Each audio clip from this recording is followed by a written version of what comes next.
12 августа 2000 года в Баренцевом море погибла атомная подводная лодка АПЛ «Курск». Это был один из новейших и наиболее надежных подводных крейсеров. Тем не менее, погибло 118 членов экипажа. Вокруг этой катастрофы было нагоражено такое количество правдоподобных и не очень версий случившегося, что многие граждане страны так и не узнали правды. Основными версиями трагедии считались столкновение с другой подводной лодкой, взрыв ракеты в одном из отсеков, подрыв на мине, оставшейся со времен Великой Отечественной войны. Официальной была признана версия о взрыве торпеды.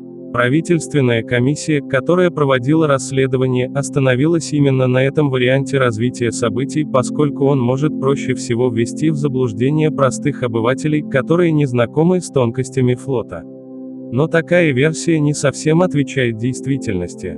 Дело в том, что в носовом отсеке, где по итогам расследования и произошел взрыв учебной торпеды, находились и стеллажные торпеды, они как раз боевые.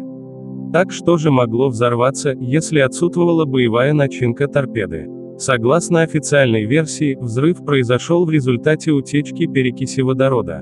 Но, чтобы принять ее, необходимо вместе с тем признать, что на Курске служили либо абсолютно безграмотные люди, либо самоубийцы.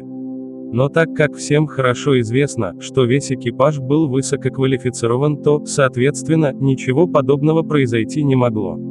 Таким образом, данная версия несостоятельна. Еще одна версия, которая не выдерживает никакой критики, это версия о подрыве на мине времен войны. Это можно очень легко опровергнуть. Во-первых, повреждения, которые остаются от таких боеприпасов, имеют характерную форму, которую спутать с чем-то другим просто невозможно. И если бы действительно это произошло, то никаких других версий попросту не возникло бы. Во-вторых, мина тех времен не могла нанести настолько серьезных повреждений лодке, чтобы вызвать немедленную ее гибель. Кроме того, полигоны, на которых проводились учения, используются для подобных целей не одно десятилетие, они неоднократно проверены, поэтому говорить о том, что здесь все еще можно обнаружить мину, нельзя. Более того, сам Курск оснащен трактом миноискания. Таким образом, и эта версия не соответствует действительности. Наиболее состоятельной и тем более доказанной является третья версия, предположение о том, что Курск погиб в результате столкновения с другой подводной лодкой, а если быть точным, то в результате торпедирования. Большая часть родственников погибших моряков уверены в том, что их близкие погибли из-за того, что атомную подводную лодку «Курск» торпедировала американская подлодка «Мемфис». Кроме того, среди них же распространяются слухи о том, что после трагедии американцы списали россиянам большой долг. В то же время президент РФ Владимир Путин, выступая в одном из интервью, отвечая на вопрос о том, что же на самом деле произошло с подлодкой, ответил, что она утонула. К слову сказать, гибель Курска была первой большой аварией за время нахождения Путина во главе государства. Причины гибели Курска объясняются наличием отверстия в боку лодки, а также свидетельств о том, что в период российских учений в том же районе находились американские и английские субмарины. Кроме того, на той части корабля, которую удалось поднять со дна моря, очень хорошо видно ровное круглое отверстие и даже более того, края этого отверстия загнуты вовнутрь, что свидетельствует о внешнем воздействии. А некоторые американские эксперты даже утверждают, что такое отверстие – это своего рода фирменный знак американской торпеды МК-48, которая способна проходить через стальную обшивку благодаря специальному механизму, который находится на носу и способен расплавлять медь. Согласно данной версии, атака на Курск была осуществлена во время отслеживания американскими субмаринами «Мемфис» и «Толедо» российского судна.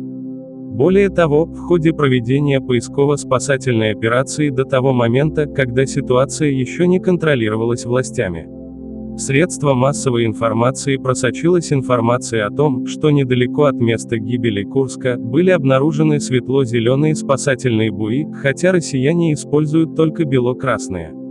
Еще одним свидетельством правдоподобности данной версии является прием сигналов о помощи, которые принимал крейсер Петр Великий 13-14 августа. И если первоначально спасатели надеялись, что сигналы эти посылаются с Курска, то позже, после их расшифровки, стало понятно, что они исходили с иностранной субмарины, подавались они механическим излучателем, а на российских подлодках они не используются. Да и посмертная записка капитана подводного крейсера явно свидетельствует о том, что в это время на судне не оставалось никого, кто бы мог просить о помощи. Необходимо также отметить, что в то время, когда на поиски подлодки по тревоге были подняты самолеты двух противолодочных эскадрилей, летчики обнаружили масляные пятна, оставленные другой подводной лодкой. Понятно, что подозрение сразу же пало на британцев и американцев, чьи субмарины находились там же. Но если англичане рьяно отстаивали свою непричастность, требуя от россиян доказательств, то американцы вели себя более сдержанно, как будто им было что скрывать. А ведь и правда было что. На морском дне спасатели обнаружили ограждение боевой рубки, которое обычно устанавливается на американских подводных лодках. Таким образом, уже с самого начала все было предельно ясно, пока власти не постарались максимально ввести в заблуждение гражданское население. Спустя несколько дней после трагедии состоялся разговор между президентами двух государств, и, как очевидно, им удалось договориться.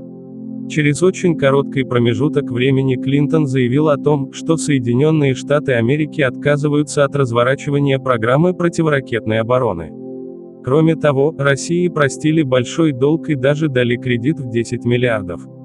К тому же ходят слухи, что на проведение операции по подъему тел погибших членов экипажа и самого корпуса корабля также пришли корабли с Америки.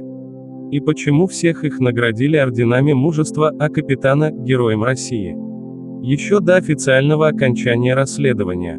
Почему не ушел в отставку министр обороны и главнокомандующий военно-морским флотом? И, в конце концов, почему никто не назвал имена виновных в трагедии?